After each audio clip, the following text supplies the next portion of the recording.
Hello, my name is Pete Arthur. I'm the Technical Training Manager here at Control Techniques Americas. In this video, I'm going to be taking one of our Commander C general purpose drives out of the box, wiring it, and then commissioning it using the drive keypad. So if you're ready, let's get started. The equipment I'm working with today is one of our Commander C200 drives. This drive is rated for 200 volts and it will output 2.4 amps.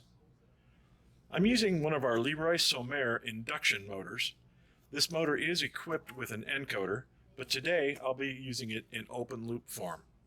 So let's see what's inside the box. Before I take the drive out of the box, I wanted to point out our drives ship with a mounting template that you can cut out and use as a reference when you go to panel mount this drive. It points out not only the location of the screw holes, but it also tells you that it requires four 4mm screws. So that's a nice feature. Now let's see what's inside.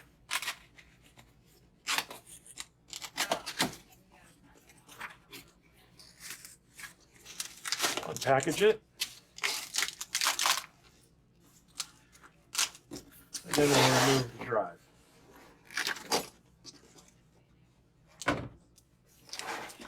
There's a drive.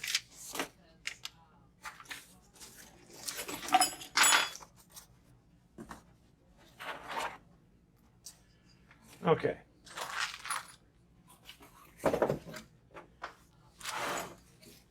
So here's what we have in the box. The drive itself, obviously. The drive comes with what's called a grounding bracket. This grounding bracket will be mounted here. This is a convenient spot where you can connect cable shielding to this metallic frame, which will be bonded to ground. In terms of documentation, we have the step-by-step guide that goes through and talks about installation and commissioning.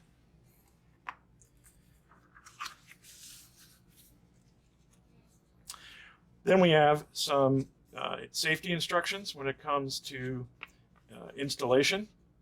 So it talks about the type of enclosure, lifting and handling, just some basic things you need to know prior to installation.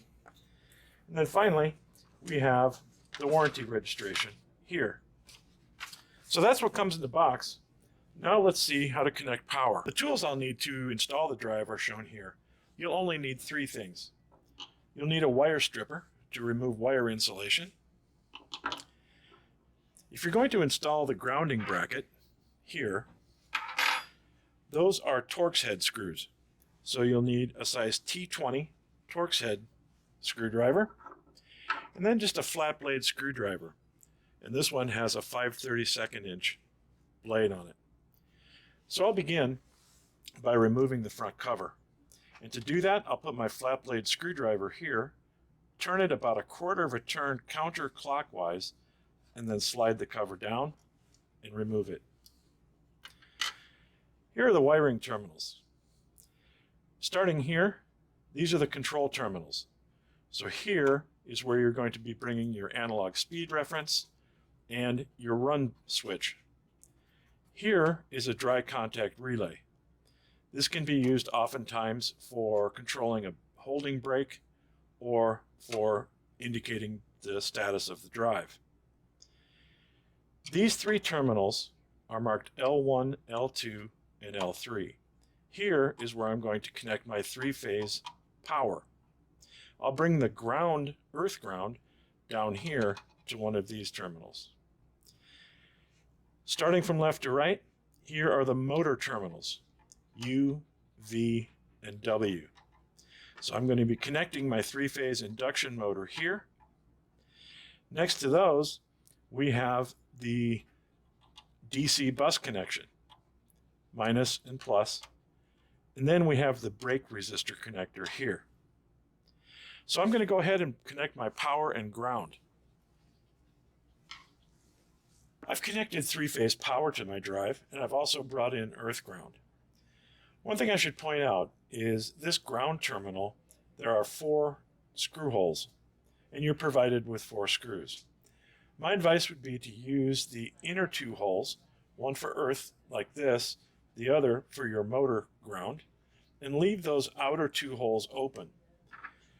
That's because you'll need those two outer holes to mount this grounding bracket that I referred to earlier. So it fits in like so.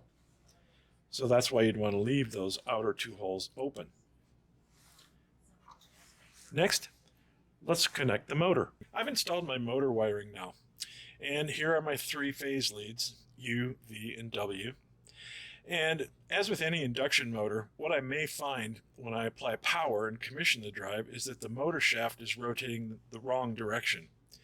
Well, what I could do is swap any two of those, but I'm going to show you an alternative method that's found in menu 5, which is a lot more convenient than rewiring the motor. I also wanted to point out the motor ground cable that I've constructed here. When you are selecting motor cable for a drive application, you should always use cable that is not only low capacitance, but also has a braided outer shield. And the reason for that is with the induction motor, the shield needs to be connected at the drive end and the motor end. So what I've done is I have created a lead out of the braided outer shield, and I've attached it and the motor ground to the ground bar here on the drive. Next thing I'm going to do is I'm going to install my control wiring. So let's have a look at the default terminal configuration first. The diagram shown here comes from the Commander C200 step-by-step guide that ships with the drive. What you're looking at is the default configuration of the control terminals. There's two things I'd like to point out. First, Terminal 9 is a 24-volt DC user power supply. This power supply is not to be used for anything other than supplying 24 volts for the control terminal inputs and outputs.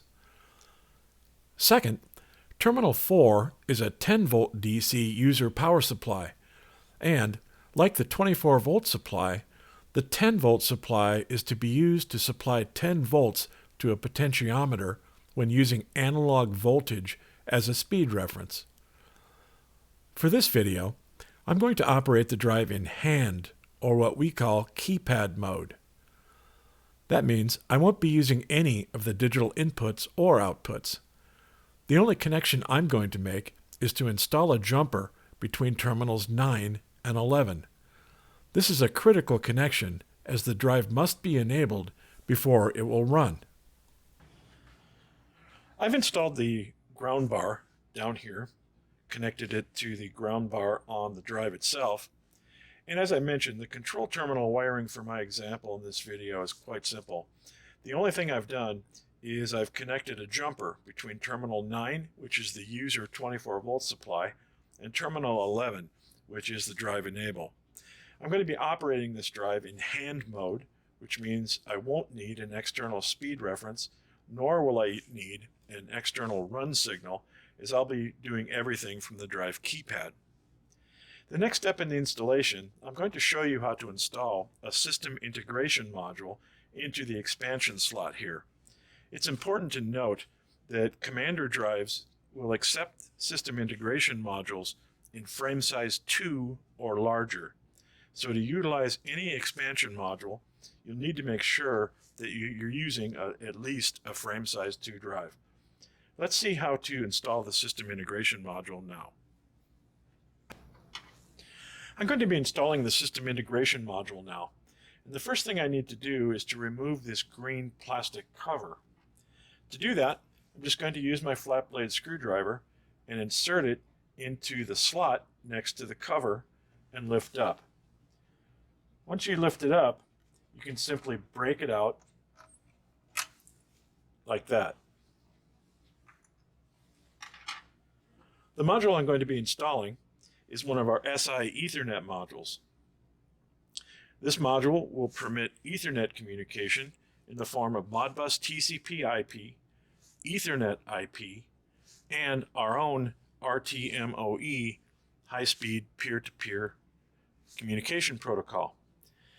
To install this, you simply line up the male card edge connector with the female receptacle on the integration module, like so, and plug it in until you hear it click.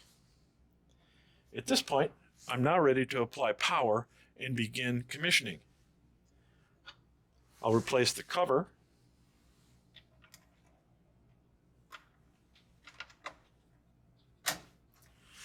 And now we're ready to commission the drive. Before I enter my commissioning parameters, let me show you the buttons that are found here on the keypad. To begin with, the green button is the start button. This is the button I'm going to be using to start the motor when it's in hand mode, which we refer to as keypad mode. The red button is stop and reset trip. So in keypad mode, I'm going to start the motor using the green button and stop it using the red button. Then let's jump up here. This is the enter button. This button will allow me to enter a parameter change, and it will also allow me to enter from parameter display mode, which you see here, into parameter edit mode, which I'll do here in a moment. Then we have the escape button.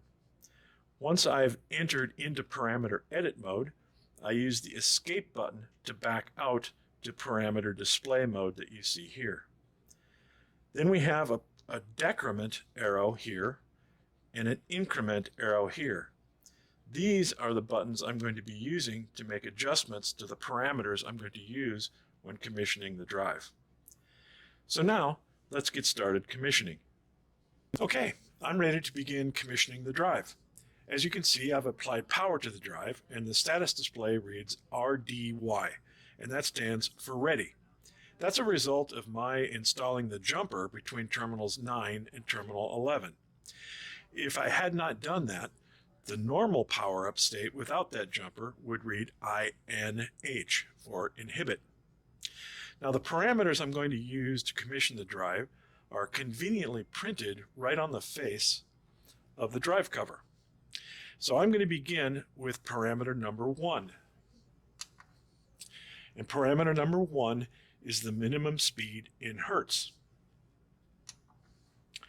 So by default, that is set at 0 hertz. Now I want to adjust that. I want to make it 10 hertz for a minimum speed. Now I could press and hold the up button until it read 10.0. But I'd rather show you a shortcut, which I think you'll find handy. What I need to do is I need to move the cursor from the rightmost digit over to the left. And to do that, you use a combination of the enter button and the down button. So watch as I demonstrate. Press and hold the enter, and then press the down button. So now the cursor is where it needs to be, and I'm going to use the up button to make it 10. 10 hertz will be my minimum speed. Next, I'll go to parameter 2. Parameter 2 is the maximum speed in hertz. And by default, it's 60 hertz, and I'm fine with that, so I'll leave it alone.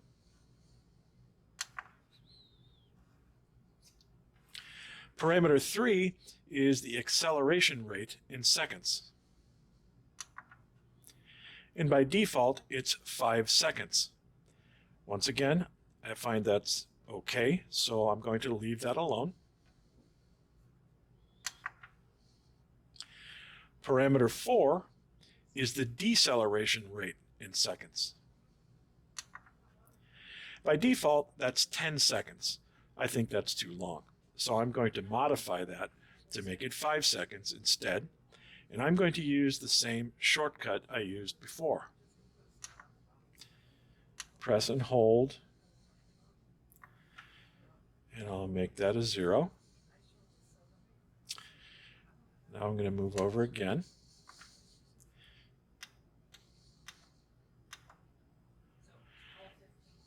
And now I'm going to move to the right.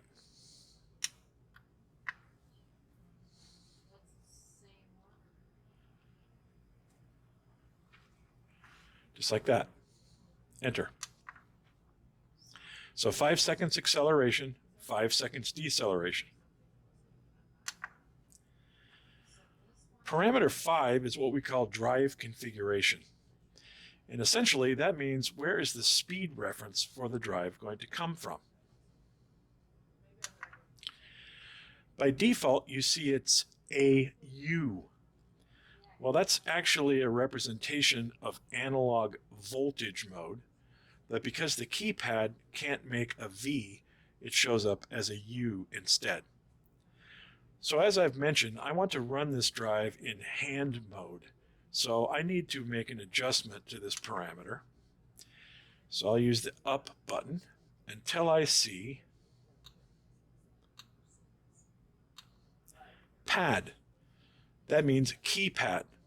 So I'm going to be running the motor using a combination of the green start button and the red stop button.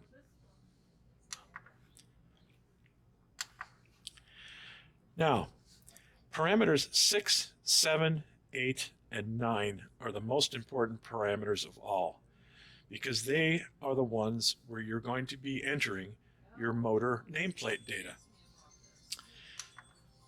So the first thing I see is the motor rated current.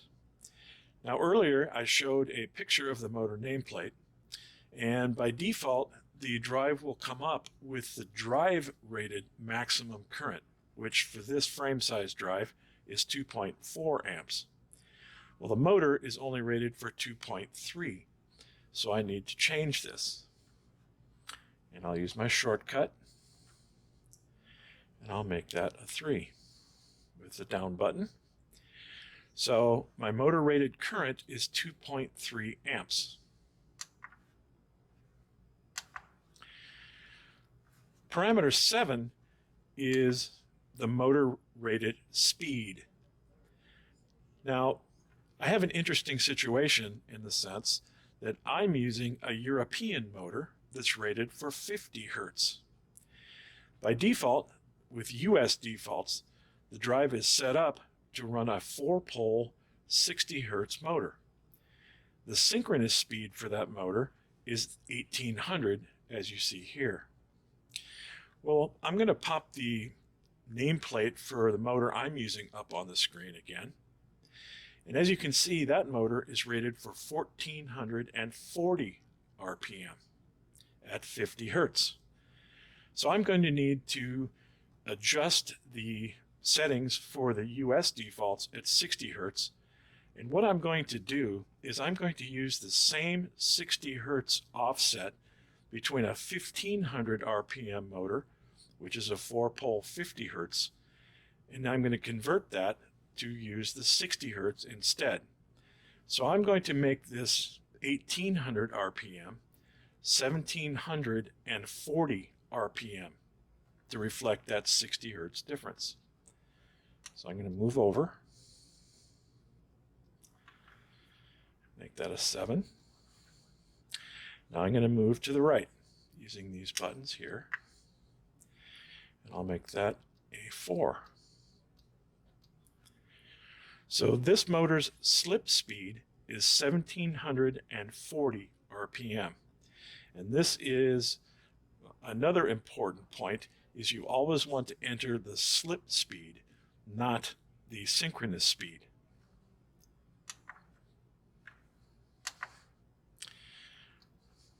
Parameter 8 is the motor rated voltage. Well, this motor is rated for 230 volts, so I can leave that alone. And finally, parameter number 9 is the motor rated cosine theta, or the motor power factor. And in this case, the motor is rated with a cosine theta of 0.55. So I'll make that change.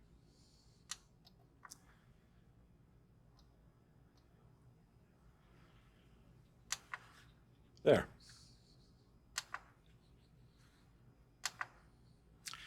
At this point, the drive is ready to run.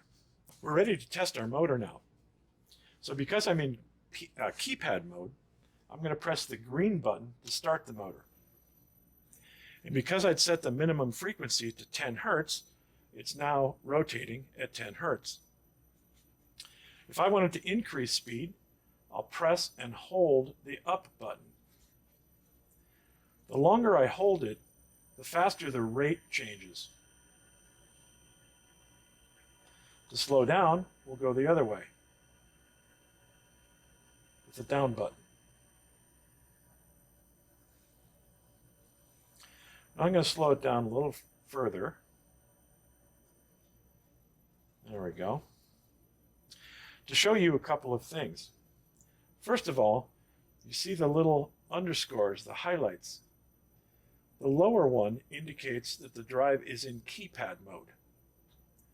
The upper one indicates the direction that the motor is rotating. And in this case, it's clockwise. So I got lucky in my motor phasing in the sense that this is what I want. This is my correct direction.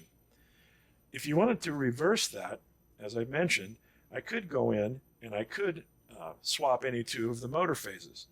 But what I'm going to do instead is demonstrate the use of menu 5, parameter 42, which is reverse output phase sequence. So to do that, I'll begin by stopping the motor. And now I'm going to need to adjust my user security. So I'll do that by pressing Enter. And there I'm at parameter 10, which is user security. And I'm going to change that from level 1 to all menus. Enter. Now when I press Escape, things are going to look a little different. To begin with, I now have two sets of digits. Menu dot parameter. So where you saw PR10, that's menu 0 parameter 10. I'm going to hit Escape again. Now I could change to menu 5, but before I do that, I want to show you something else. If I hit Escape again, now I have a slot menu here. The parameters for the Ethernet module will be found by making that a 1. So the way you read that is slot 1, menu 0, parameter 0. I'm not going to go into that now. I just wanted to point that out. So I'll hit Escape. Now, let's go to menu 5, parameter 42. So to do that, I'm going to come over to the menu, use the up for 5, enter, and now I'm going to use up to go all the way to parameter 42.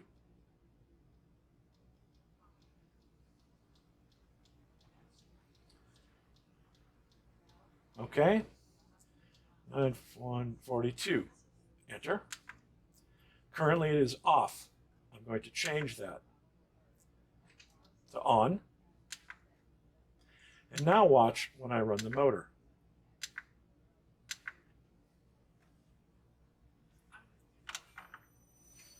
See that it's now rotating counterclockwise, yet the direction indicator still shows clockwise because we've just redefined clockwise direction.